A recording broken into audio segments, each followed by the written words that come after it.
नमस्कार, आप देख रहे हैं जनतंत्र टीवी और मैं हूं आपके साथ माधुरी तिवारी। उत्तराखंड में निकाय चुनाव प्रचार पूरे जोर शोर से चल रहा है। राजनीतिक दलों के नेता लगातार जनसभाएं करके समर्थन जुटाने की कोशिश कर रहे हैं, तो वहीं सीएम थामी भी आज कई कार्यक्रमों में हिस्सा लेंगे। आज सीएम थामी 11:20 पर श्रीनगर पौड़ी गढ़वाल में जनसभा को संबोधित करेंगे, जिसके बाद सीएम 1 बजे झूलापुर उत्तरकाशी में रोड शो और जनसभा में शामिल होंगे। इसके बाद मुख्यमंत्री थामी 2:40 पर गांधी चौक मसूरी में जनसभा को संबोधित करेंगे, तो वहीं 4:05 पर बापू ग्राम ऋषिकेश में भी चुनावी जनसभा करेंगे। इन सभी कार्यक्रमों के बाद सीएम थामी शाम को 5:30 बजे ओबीसी सम्मेलन में शामिल होंगे। बता दें कि सीएम का सबसे आखिरी कार्यक्रम पटेल नगर देहरादून में 6:40 में होगा, जिसमें वो राजापुर रोड पर आयोजित पंजाबी सम्मेलन में शामिल होंगे।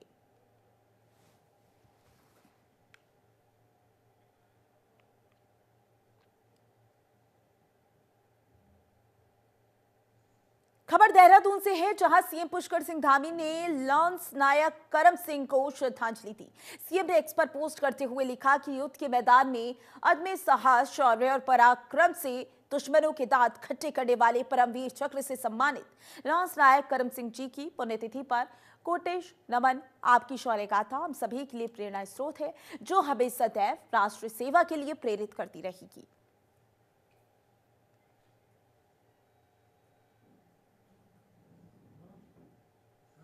खबर देहरादून से है, जहां सीएम धामी ने लोगों से चंपावत में स्थित मां पूर्णागिरी के मंदिर में आकर आशीर्वाद लेने की अपील की। उन्होंने एक्स पर पोस्ट करके लिखा कि मंदिर लाखों श्रद्धालु की आस्था का केंद्र है। वर्ष भर विभिन्न राज्यों से श्रद्धालु यहां दर्शन करने आते हैं। इसके साथ ही नवरात्रि के मौके पर यहां मां की विशेष पूजा अर्चना होती है।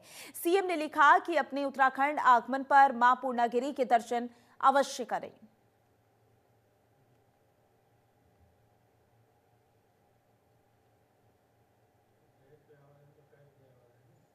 तो वहीं सीएम धामी ने बुलाई कैबिनेट की बैठक की बड़ी जानकारी आप तक पहुंचा रहे हैं। यूसीसी को लेकर सीएम धामी ने कैबिनेट मीटिंग बुलाई है। उत्तराखंड में इस महीने लागू होगा यूसीसी, बड़ी जानकारी आप तक पहुंचा रहे हैं, जहां सीएम धामी बैठक करने वाले हैं। कैबिनेट की बैठक बुलाई है और ये बैठक काफी ज्यादा महत्वपूर्ण मानी जा रही है। यूसीसी को लेकर सीएम धामी बैठक करने वाले हैं और ये कैबिनेट की जो मीटिंग होने वाली है काफी महत्वपूर्ण है। और इसी के साथ उत्तराखंड में इसी महीने यूसीसी लागू हो सकता है, ये भी संभावनाएं है। तो ये बड़ी जानकारी लगातार आप तक पहुंचा रहे हैं। यूसीसी को लेकर सीएम धामी बैठक करने वाले हैं। ये मीटिंग बहुत ज्यादा महत्वपूर्ण रहने वाली है और इसी के साथ ये भी माना जा रहा है कि उत्तराखंड में इसी महीने लागू होगा यूसीसी। तो बड़ी जानकारी, बड़ी खबर आपकी टीवी स्क्रीन पर। बता दें आपको, ये मीटिंग काफी ज्यादा महत्वपूर्ण रहेगी। इस मीटिंग के दौरान बहुत सारे ऐसे मुद्दे हैं जिन पर चर्चा की जानी है, लेकिन जो अहम मुद्दा है वो है यूसीसी, और यूसीसी मुख्य मुद्दा रहने वाला है इस मीटिंग का। ऐसे में देखना होगा कि यूसीसी को लेकर क्या कुछ चर्चाएं होने वाली है इस मीटिंग के दौरान, क्योंकि इसी महीने लागू होने की बात की जा रही है। और साथ ही ये भी देखना होगा कि इस महीने यूसीसी लागू उत्तराखंड में होता है या फिर नहीं। और इसी पर ज्यादा जानकारी के लिए हमारे संवाददाता सुरेंद्र ठाकर जुड़ चुके हैं। सुरेंद्र, कैबिनेट की बैठक होने वाली है, बैठक काफी महत्वपूर्ण मानी जा रही है और ये भी माना जा रहा है कि यूसीसी को लेकर इस बैठक के दौरान चर्चा की जाएगी। जी बिल्कुल माधुरी, देखिए जिस तरह पुष्कर सिंह धामी पिछले काफी समय से यूसीसी को लेकर सक्रिय हैं, लगातार प्रधानमंत्री से भी मुलाकात हुई है, गृह मंत्री से भी मुलाकात करके वो लौटे हैं और लगातार यूसीसी पर जो ड्राफ्ट तैयार किया गया, फिर उस पर एक कमेटी बनाई गई, सबने पूरा एक होमवर्क जो तैयार किया था, उसके बाद ये विधायी को भेजा गया। अब ये आज कैबिनेट में यूसीसी को रखा जा सकता है और कैबिनेट से उसको पास किया जा सकता है। जैसे ही कैबिनेट से पास होगा तो 26 जनवरी को तैयारी है कि उत्तराखंड में यूसीसी लागू हो जाए और देश का दूसरा ऐसा राज्य होगा जहां यूनिफॉर्म सिविल कोड लागू होगा। इससे पहले गोवा में लागू है और उसके बाद अब उत्तराखंड में लागू हो जाएगा। तो उसके पुष्कर सिंह धामी की जो एक पहल थी उसे कहीं ना कहीं बल मिलेगा। जिस तरह यूसीसी को लेकर तमाम तरह की चर्चा है, कांग्रेस भी तमाम तरह की बातें कर रही थी, तो अब उस जो ड्राफ्ट है वो पूरी तरह तैयार है और आज कैबिनेट में पास हो जाएगा। अब देखने वाली बात यह है जैसे जैसे कैबिनेट का टाइम नजदीक आएगा और कैबिनेट के जो लोग हैं और कैबिनेट की जब बैठक शुरू होती है उसमें क्या तय होता है, क्या कैबिनेट में पास कर दिया जाता है या कैबिनेट में नहीं रखा जाता है, दोनों ही चर्चाएं आज है। बिल्कुल सुरेंद्र, देखना होगा कि बैठक के दौरान क्या कुछ चर्चाएं होने वाली हैं यूसीसी को लेकर। और जाहिर सी बात है कि बहुत समय से तैयारियां चल रही थी, वो चाहे एक रिपोर्ट तैयार करना हो या फिर लोगों की राय लेना हो, क्योंकि आप बोल रहे हैं 26 तारीख को लागू हो सकता है। हालांकि तैयारियां भी की जा रही हैं, लेकिन अब क्या पूरे उत्तराखंड वासी इसके लिए तैयार है, यूनिफॉर्म सिविल कोड के लिए? बिल्कुल, देखिए काफी लंबे समय से यूसीसी की मांग हो रही थी और जी। बीजेपी की तरफ से ही नहीं, आम जनता की तरफ से भी ये मांग थी कि यूसीसी को जल्दी से जल्दी लागू किया जाए। उसके बाद एक टीम कमेटी गठित की गई और उसने ड्राफ्ट तैयार किया और उसके बाद तमाम पहलुओं पर चर्चा हुई। सेंट्रल गवर्नमेंट को भी वो ड्राफ्ट दिखाया गया है। और उसके बाद अब देखने वाली बात ये होगी, जैसे जैसे समय काफी खिंच गया है इसमें लेकर, उसके बाद मुख्यमंत्री खुद मुखर हैं और मुख्यमंत्री ने साफ किया है कि वो 26 जनवरी को इसी साल में यूसीसी लागू कर देंगे। कांग्रेस ये कह रही है कि लगातार यूसीसी को टाला जा रहा है, लागू क्यों नहीं करते? तो कांग्रेस भी एक कटाक्ष है और तो हो सकता है आज वो कैबिनेट के बाद कांग्रेस को भी जवाब मिल जाए और प्रदेश की जो जनता काफी समय से यूसीसी की मांग कर रही थी उसकी डिमांड भी पूरी हो जाए। और यूसीसी की कैबिनेट में अगर पास हो जाता है तो ऐसे समय में पास हो रहा है जब उत्तराखंड में निकाय चुनाव चल रहे हैं। निकाय चुनाव में भी एक बड़ी उपलब्धि के रूप में इसको देखा जा रहा है। अगर आज कैबिनेट में प्रस्ताव पास हो जाता है तो कहीं ना कहीं भारतीय जनता पार्टी को इसका लाभ भी मिल सकता है। बिल्कुल, और देखना होगा कि 26 तारीख को जो तैयारियां हैं वो किस तरीके की हैं और 26 तारीख को लागू होगा यूसीसी या फिर नहीं, ये देखने वाली बात होगी। ज्यादा जानकारी के लिए बहुत बहुत शुक्रिया आपका। तो वहीं रुड़की के झनेरा में पूर्व मुख्यमंत्री डॉक्टर रमेश पोखरियाल निशंक ने चुनावी जनसभा को संबोधित किया और इस दौरान उन्होंने कहा कि राज्य और नगर पंचायत बीजेपी ने बनाई, यहां पर प्रत्याशी रवि राणा की जीत की झंडेरा के विकास को आगे बढ़ाएगी। और इसी के साथ वहीं उन्होंने मुजफ्फरनगर, मसूरी, खटीमा कांड का जिक्र करते हुए कहा कि ये दर्द हम आज तक नहीं भूल पाए। उत्तराखंड में बहुत रोजगार है और ये बीजेपी की देन है। और मुझे लगता है कि स्थानीय निकाय के चुनाव में जितना उमंग और उत्साह इस समय देखने को मिल रहा है, मैंने पहले कभी नहीं देखा। हर सीट को हम भारी बहुमत से जीते, हर सीट को। अभी हम यहाँ ढंढेरा में आए हैं, यहाँ पर भी मैं देख रहा हूँ कि लोगों ने मन बना दिया, बीजेपी का अध्यक्ष बनाना है नगर पंचायत में। ये नगर पंचायत भी हमने ही बनाई है और उसका अध्यक्ष, क्योंकि लोगों को इतना मालूम है कि सरकार भारतीय जनता पार्टी की है, केंद्र में बीजेपी है और ये जो 3 इंजन की सरकार बनेगी। बाकी लोगों ने सबको रिजेक्ट कर दिया। लोग इतने होशियार तो हैं ही, ना समझ नहीं, लोग अपने वोट को गड्ढे में क्यों डालेंगे। खबर चमोली के थराली से है, जहां कांग्रेस नेता गणेश गोदियाल ने नगर पंचायत के अध्यक्ष पद की प्रत्याशी सुनीता रावत के पक्ष में रोड शो किया। उन्होंने कांग्रेस कार्यालय से केदार पगड़ तक रैली की। वहीं रैली में कांग्रेस नेता गणेश गोदियाल के साथ पूर्व विधायक डॉक्टर जीतराम भी मौजूद रहे। शो के बाद गणेश गोदियाल ने केदार पगड़ में सभा को संबोधित किया और इसी दौरान उन्होंने बीजेपी पर जमकर निशाना साधते हुए कहा कि बीजेपी सरकार का विकास पर कोई ध्यान नहीं है। हमारी जनता को, आप लोगों को के माध्यम से मैं अनुरोध करूंगा कि हमारी जनता को जागरूक करने की जरूरत है कि आप एक परंपरागत पार्टी के विचारधाराओं के पीछे न बढ़ें। आप व्यक्ति को देखें, वो उसको देखें जो विकास करने में सक्षम है। हमने दिखाया, जब हमको आपने आदेश दिया, आपने मौका दिया, आपने आशीर्वाद दिया, हमने दिखाया। आज भी सब लोग ये कह रहे हैं, आज चिल्ला रहे हैं, प्राणमती का पुल बताइए 1 साल से अधिक हो गया। मैं रहता तो आज तक कुछ नहीं तो वैली ब्रिज तो लग ही जाता हूँ, जिसको आप जो 1 महीने, 2 महीने, 3 महीने के अंदर तैयार कर सकते हैं। तो ऐसी स्थिति है। उससे अल्ट्रासाउंड मशीन के लिए 3 बार घोषणाएं हो चुकी हैं यहाँ पे। कब से मगन लाल के समय से अल्ट्रासाउंड मशीन भाजपा लग रही है। ऐसे पूरे क्षेत्र के अगर मैं बात गिराऊंगा कई क्षेत्रों की, जो लोगों जो वादे किए थे उन्होंने उस पर एक भी वादे पे उन्होंने खरा नहीं किया। और इसी पर ज्यादा जानकारी के लिए हमारे संवाददाता पुष्कर नेगी हमारे साथ जुड़ चुके हैं। पुष्कर, क्योंकि जाहिर सी बात है प्रचार जोरों से चल रहा है उत्तराखंड में और कांग्रेस नेता गणेश गोदियाल ने नगर पंचायत के अध्यक्ष पद की प्रत्याशी सुनीता रावत के पक्ष में रोड शो किया है, कैसा माहौल आप देख रहे हैं?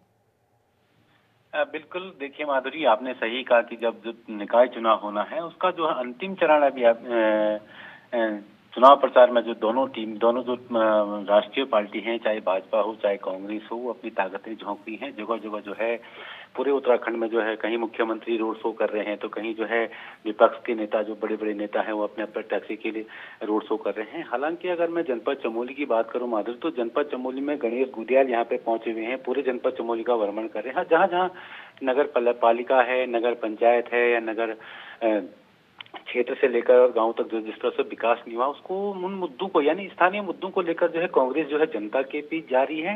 हालांकि अगर जनपद चमोली की अगर मैं पूरी बात करूं तो गणेश गुदियाल जो है जनपद चमोली के पूरे भ्रमण पे है। पहले वो जोशीमठ गई, जोशीमठ के बाद तो पीपल कुटी के बाद गोपेश्वर के बाद नंदप्रयाग, तमाम सारे क्षेत्रों में जो है भ्रमण करके वो कल जो है थराली ब्लॉक में पहुंचे और थराली में जो इनका रावत है, इन्होंने यहाँ पे प्रचार किया। आपने देखा होगा कि किस तरह से यहाँ पे जो लोगों का हुजूम जो है, यानी जब स्थानीय मुद्दे जब सामने आ जाते हैं उनको लेकर जो है जब कांग्रेस जब प्रचार या चुनाव के समय जो है वोट मांगती है, ये तो आने वाले समय में पता चलेगा माधुरी की किसकी कौन जीतता है कौन हारता है। लेकिन दोनों पार्टियां जो है इस समय जो अंतिम दौर में जो चुनाव है उसमें जो है अपनी ताकतें पूरी ताकतें जो है लगा रही हैं। हालांकि कांग्रेस जो है लगातार जो है स्थानीय मुद्दे हैं, चाहे वो बेरोजगारी हो, महंगाई हो, सड़क हो, स्वास्थ्य हो, बिजली हो, पानी हो, इनको लेकर जो है जनता के बीच जारी है। लेकिन आने वाला जब 23 तारीख का दिन होगा चुनाव, देखना होगा पुष्कर की क्या कुछ माहौल रहने वाला है। लेकिन अगर यहाँ पर बात कर ली जाए प्रचार प्रसार की, तो जाहिर सी बात है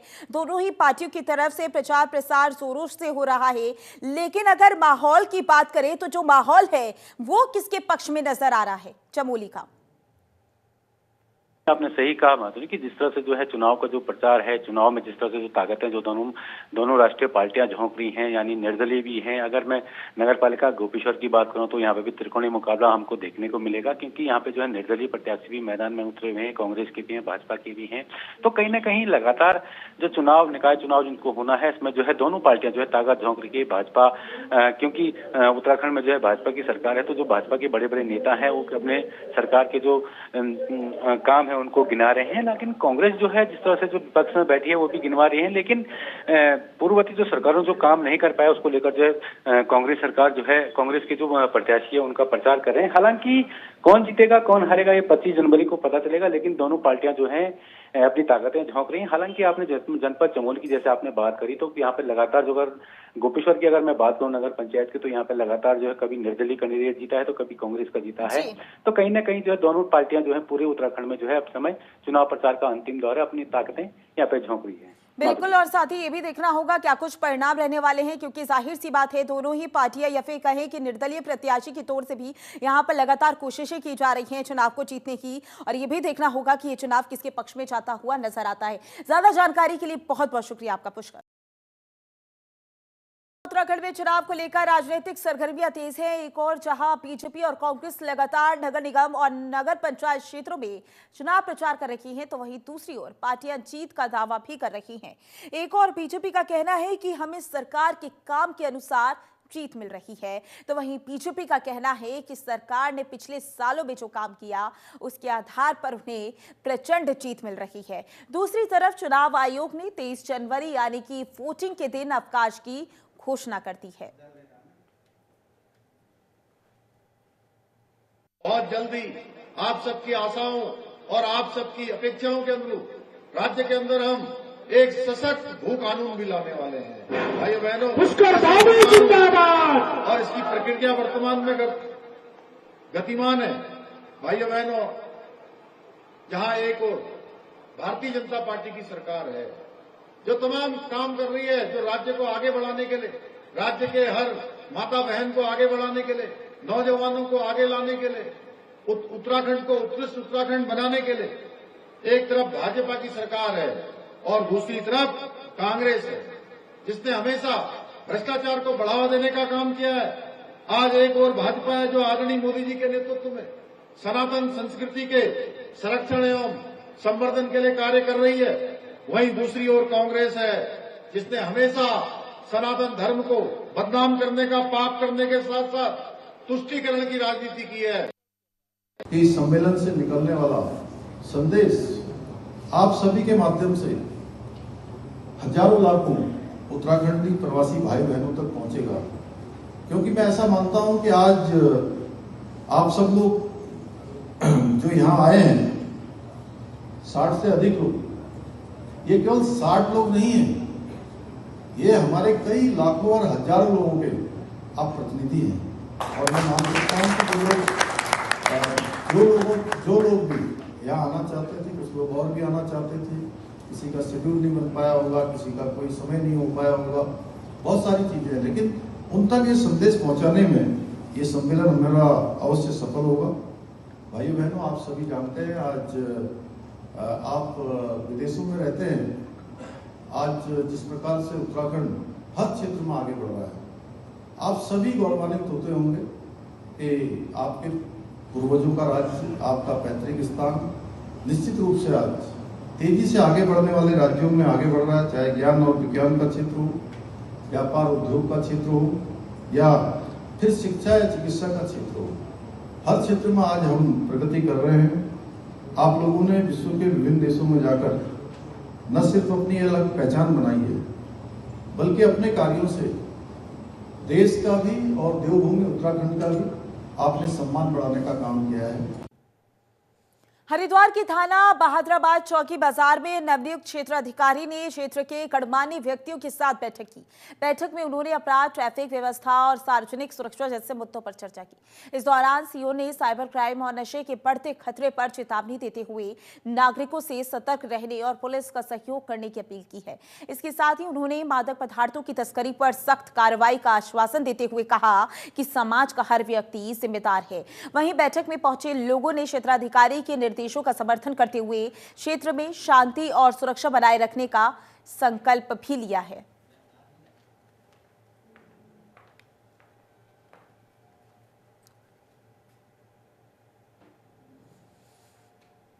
खबर लक्सर से है, जहां पुलिस ने दिन दहाड़े फायरिंग करने वाले 2 आरोपियों को गिरफ्तार किया। 11 जनवरी को पीड़ित ने मामले की शिकायत दर्ज कराई थी। पुलिस ने लगातार दबिश देकर आरोपी को अवैध तमंचा और जिंदा कारतूस के साथ गिरफ्तार किया है।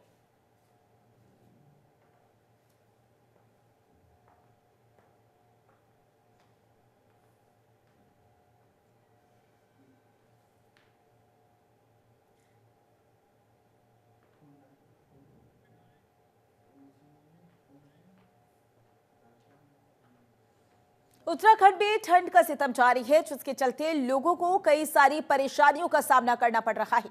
तो वहीं ठंड को लेकर मौसम विभाग ने भी पूर्वानुमान जारी किया। इसी मुद्दे पर हमारी खास रिपोर्ट देखिए।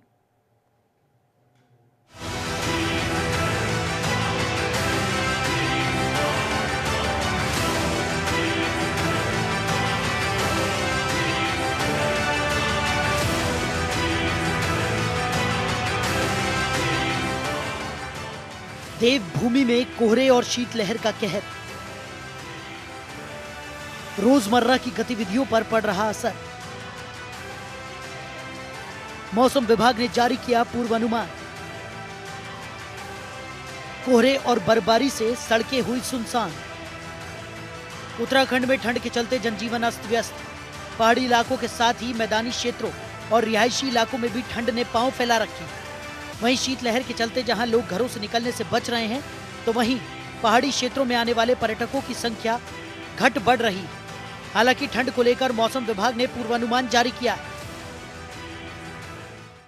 हालांकि 18 से फिर 20-21 तक जो अंदर के हमारे डिस्ट्रिक्ट है, उत्तरकाशी, चमोली, पिथौरागढ़, रुद्रप्रयाग, बागेश्वर, तो इनकी जो हायर रीचेज हैं उसमें छोट-मोट एक्टिविटी जो है वो 3-4 दिन वो दिख रही है। तो वो एक आप कह सकते हैं कि जो लोकल इफेक्ट है वहाँ पे, उसकी वजह से ही वो चीज़ें चलती रहेंगी थोड़ा जो है, या WD थोड़ा ऊपर निकलेंगे, तो ऐसा जो है उनका इम्पैक्ट बहुत ज़्यादा यहाँ नहीं मिल रहा है। पर छोट-मोट एक्टिविटी जो है 18 से 21 तक भी जो है, 22 तक भी जो है वो दिख रही है कि अंदर के डिस्ट्रिक्ट में मिलेंगी हायर रीचेज में। जी, थैंक यू।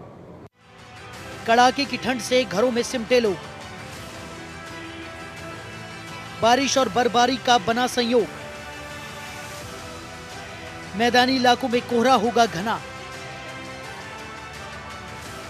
पहाड़ी क्षेत्रों में बर्फबारी की संभावना। घने कोहरे की चपेट में उत्तराखंड के यातायात पर भी भारी असर पड़ा। जहां धर्मनगरी हरिद्वार में घने कोहरे का कहर जारी है, तो वहीं अन्य क्षेत्रों से भी कोहरे और बर्फबारी की तस्वीरें आ रही।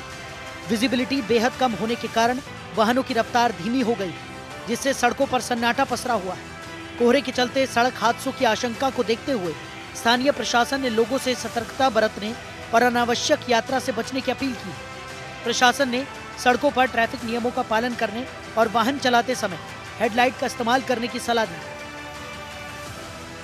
18 से 22 जनवरी तक होगी बारिश, बर्फबारी। प्रशासन ने की लोगों को राहत देने की तैयारी। सड़क पर गाड़ियों की धीमी हुई रफ्तार। ठंड से सड़कों पर छाया सन्नाटा बेशुमार। हालांकि ठंड के चलते जहां स्थानीय लोगों को खासा परेशानी हो रही है, तो वहीं इस मौसम में पर्यटकों के आने का क्रम भी शुरू है। हालांकि भलाई इसी में है कि ठंड से बचकर रहा जाए। ब्यूरो रिपोर्ट, जनतंत्र टीवी।